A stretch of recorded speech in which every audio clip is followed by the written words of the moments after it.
everything that I see that has anything to do with this is tear inducing. So there's a lot of emotion wrapped up in all of this, and each of us has our own little slice of emotion that needs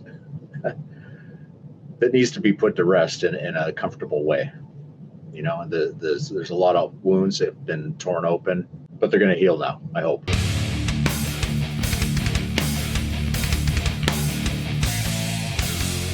What's up, everybody? It's Keefe of GhostCultMag.com. I am super stoked to be joined by two friends to Ghost Cult, Jed Simon and Kalen Chase of Vimic and many other projects. How are you guys doing? Good. Doing well, man. We're here to talk about the comeback of Vimic in a way. We're getting the unreleased album coming out after an extremely successful Kickstarter, which had to be super gratifying. Kalen, you and I in the past, we've talked about, Joey and what he meant to you in working on this project and band. And it's kind of how a lot of people got introduced to you in the heavy music world, not the regular music world. You know, thoughts on this record finally seeing the light of day? There was a lot of thoughts. First off, I can speak for all of us where we were very surprised early in the year when Annie and Katie reached out to me and said it was going to happen. And, well, they didn't say it was going to happen. They said, hey, we want to do this. We got the rights. And I said, well, honor bound. And we rallied the troops. And through this, it's been so incredibly exciting and terrifying and sad and happy and bittersweet. It's got all of it. I think I don't know. I've gone through every emotion and I still am. But the most important thing is it's fucking happening. Yeah.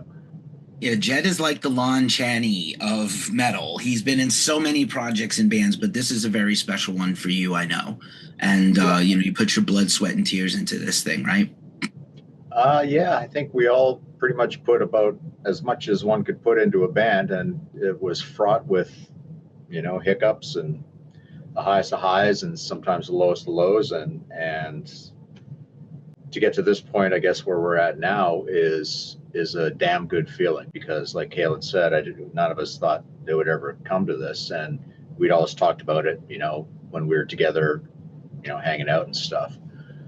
Boy, wouldn't it be nice if. So to have it come to fruition, and to have Katie and Annie and everybody else involved to do the amount of work it took to get it to where it's at now, it's just all good. So there's not a single bad thing going on here. This is for love, Oh yes. Yeah, I'm super stoked. It seems like in a good way, everything is kind of coming up Joey in the best possible way, right? Like we lost him, but we have the music and we have the memories, and one of two projects going on right now celebrating him, which is just marvelous and wonderful. And obviously Slipknot, whatever they do every show, they're paying tribute, they're paying it back. So, nice to know. And I'm such a big fan of this band. So I'm count me as one of those people. When I saw the trailer hit for this record coming out, hey, we got a cat friend. We got lots of cats here. A good luck black cat. Nice. Yeah. The cat also loves Joey. And I got choked up a little seeing that trailer. Like, I'm not going to lie. It was, hit me at that moment. Like, oh my gosh, this is happening. So I'm sure it was the same for both of you. Mm-hmm. Oh yeah. Absolutely. Even just doing those little bits that we did and seeing everything that I see that has anything to do with this is tear inducing. So there's a lot of emotion wrapped up in all of this and each of us has our own little slice of emotion that needs to be put to rest in a comfortable way. And there's a lot of wounds that have been torn open, but they're going to heal now, I hope. That is the idea. I think this is cathartic. It's a great word. It's a nice Scrabble word.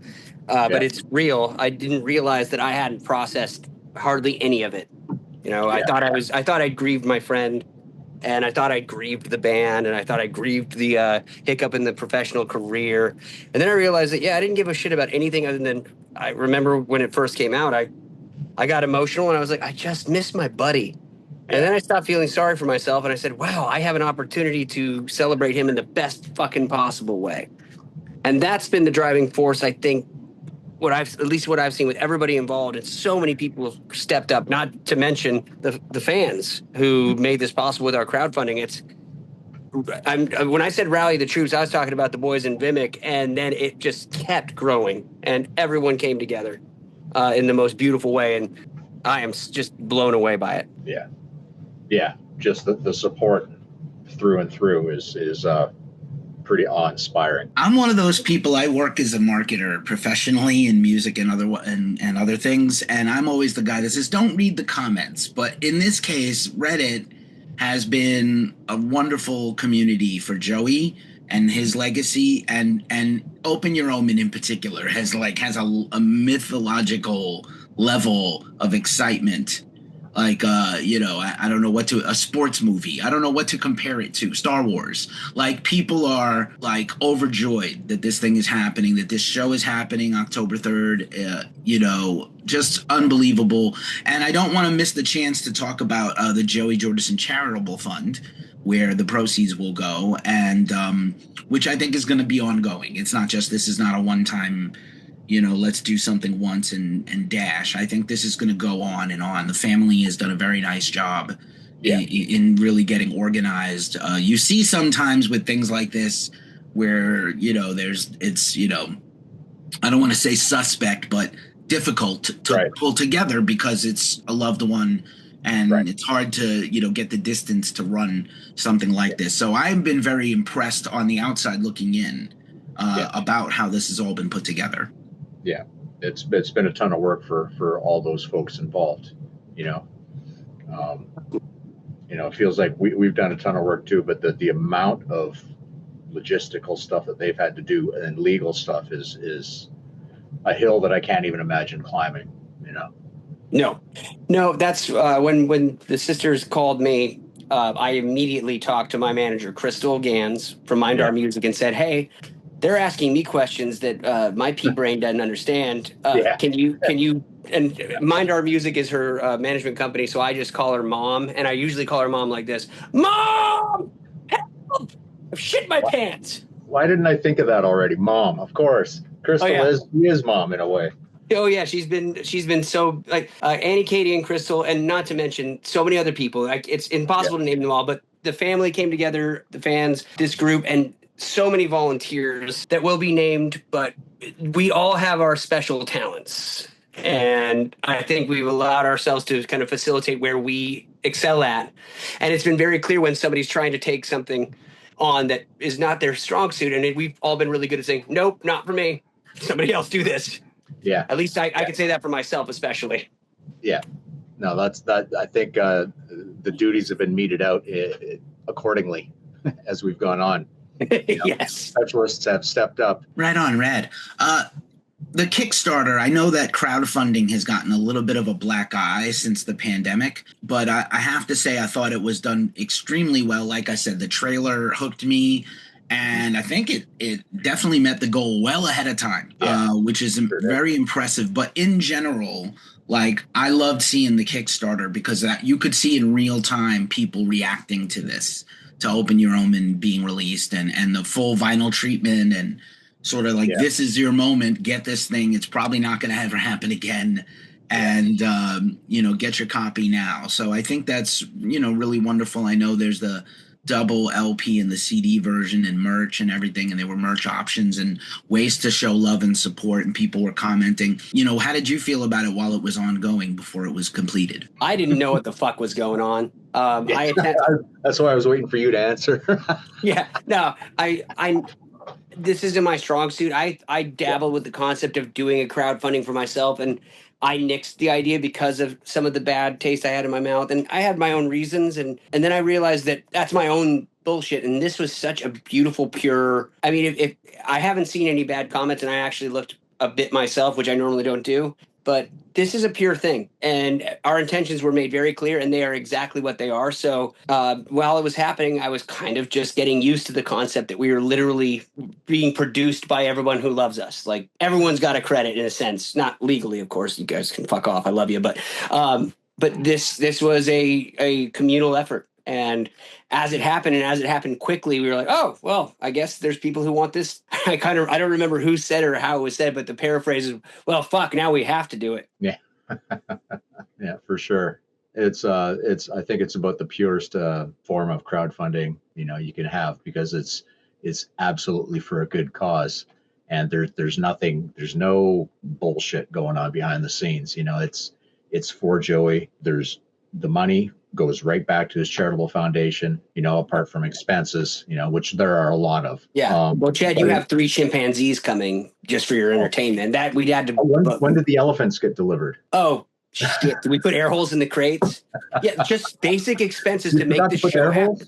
I told you to put air holes. My bad. Anyway, we'll get new ones. I digress. It's all for a good cause. Yes, that's why we can joke about it and feel this is a shameless thing. Is that the right word? I believe so.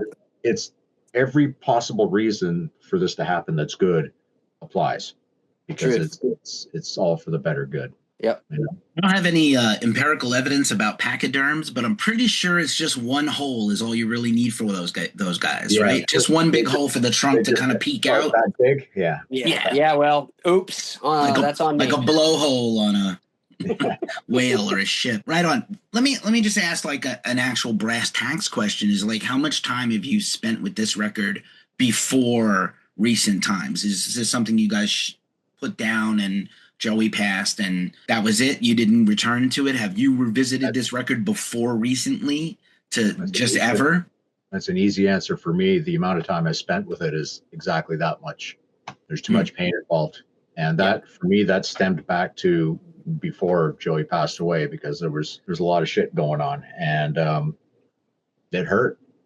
You could see things happening, and as a band, we tried to do things, and I don't want to get too deep into it, but yeah, it was hard for me to listen to the music, and then Kalen came up and visited me. What was that? That wasn't too long ago. And no, a couple years, I think. He bestowed his copy of the original copy of the CD on me, because I'd taken mine and smashed it against my wall a few years ago, just in a drunken rage or whatever, emotions. Yeah. And reasonable emotions. That was when I started I'm like, fuck, this is good, man. I should spend a little more time with this. And then of course everything happened this year, and I'm like, holy cow, I got a lot of songs to relearn that I had literally completely forgotten. So the reason, doing all this has brought joy, because it feels good to do this. There's nothing's being forced, and it's nice to reacquaint with music I thought I'd never listen to again. That's exactly how it was. That's just me personally. I can speak for myself as well, because I don't know, like, it's been interesting. The second that we got back together, all of us, all the remaining members of Vimic, I said it was like, wow, I feel like we just got off the plane from Europe in 2018. Yeah. Everything fit. But there is and we've been open with each other, and we've talked many, many times, and we've hung out many, many times off and on different people. But there has definitely been aspects of this that very rarely get brought up, especially before this year, because we're all processing in our own way. I listened to here and there a couple times, and then when Joey passed, I hadn't even gone near it. And so when, like with Jed, when this all started happening, I had to reacquaint myself, and it was the same reaction, like, because there was suddenly a reason to do it. And it wasn't me, potentially getting hammered and sitting alone in my office and listening to what could have been. There was no regret. There was no licking my wounds, being a victim bullshit. Yeah. It was like, wow, we have a mission. This is like as close to a D&D campaign as I've ever had. I've got all these random assholes, and we are flying by the seat of our pants. And I think the best quote I've got for this, that I've paraphrased from somebody from a D&D campaign, is, it feels like it's going to fall apart at every fucking second. And that means it's doomed to succeed. Yeah. That's your pull quote right there, right in the childhood D&D. And Kalen, like we've talked before, right, a few times, and I know you're such a versatile vocalist, but this is clearly like, a special chapter in your career. Did you have to like retrain certain parts of your game just to be able to pull some of this off live at the show coming up in a few weeks as we record this?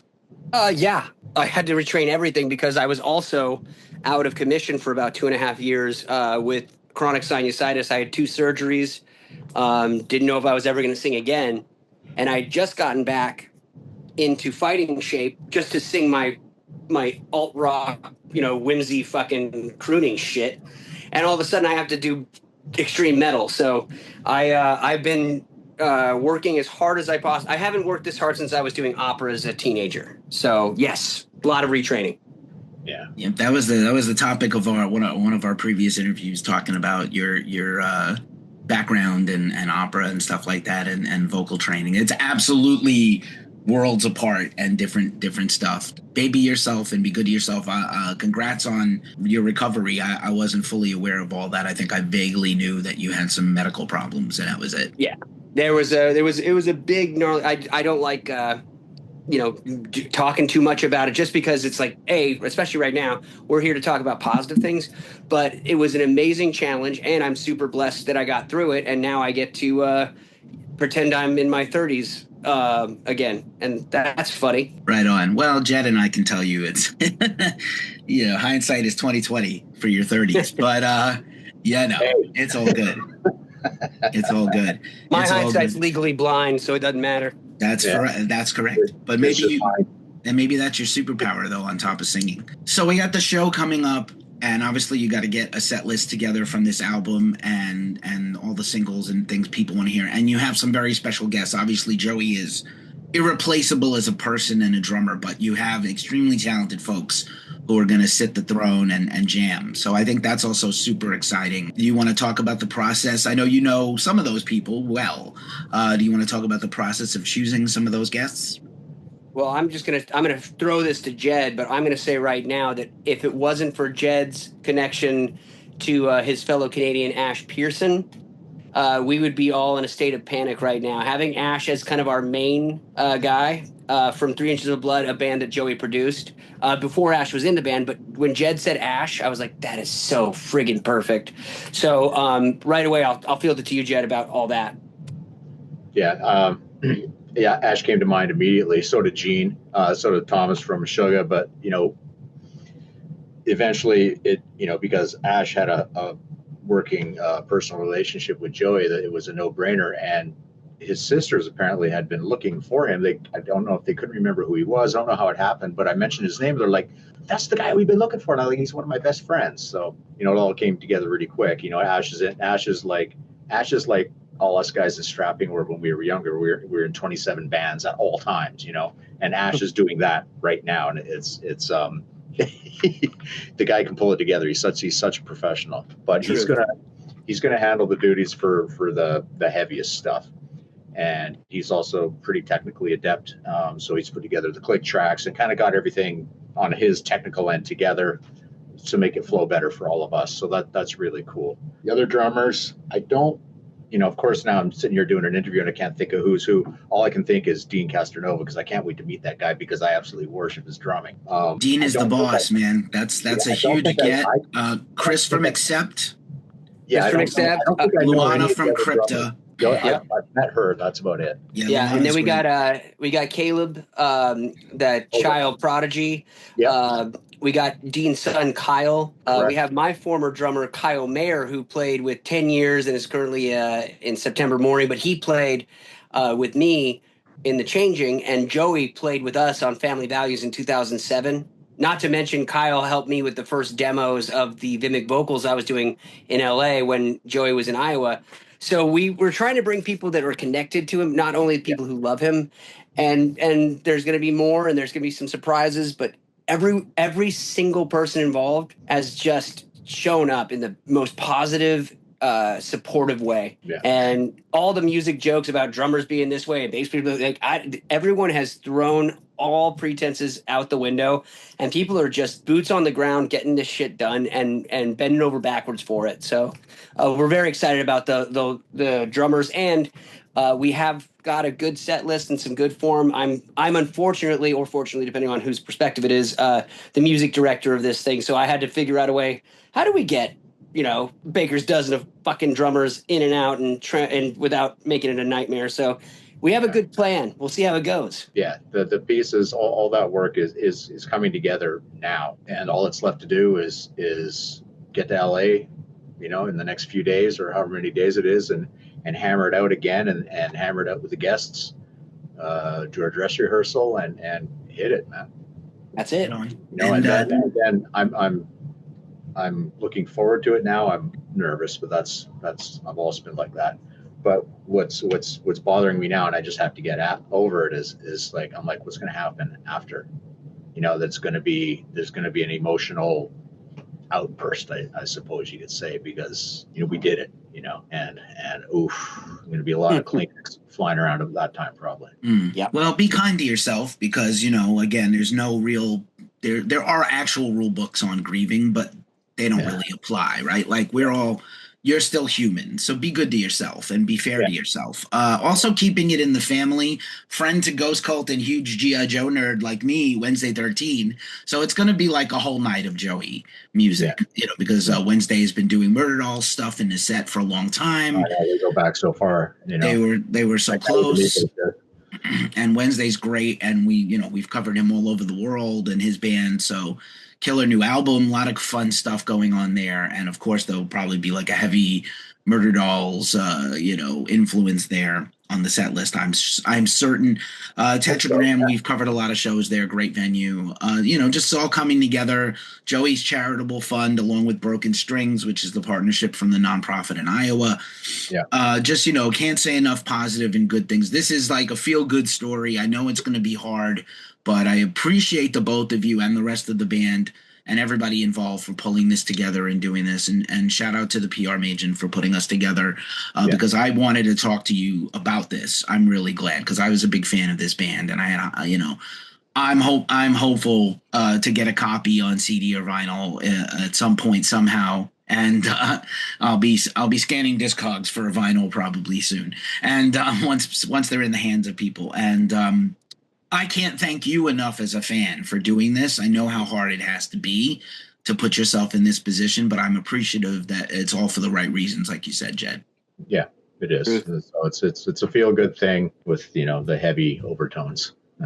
Yep, of course. Jed and Kalen, we'll do it again sometime soon, talking about other stuff. But thank you so much for hanging out with Ghost Call today, and rip and hails to Joey Jordison always. Hell yeah, man. Absolutely. Thank you.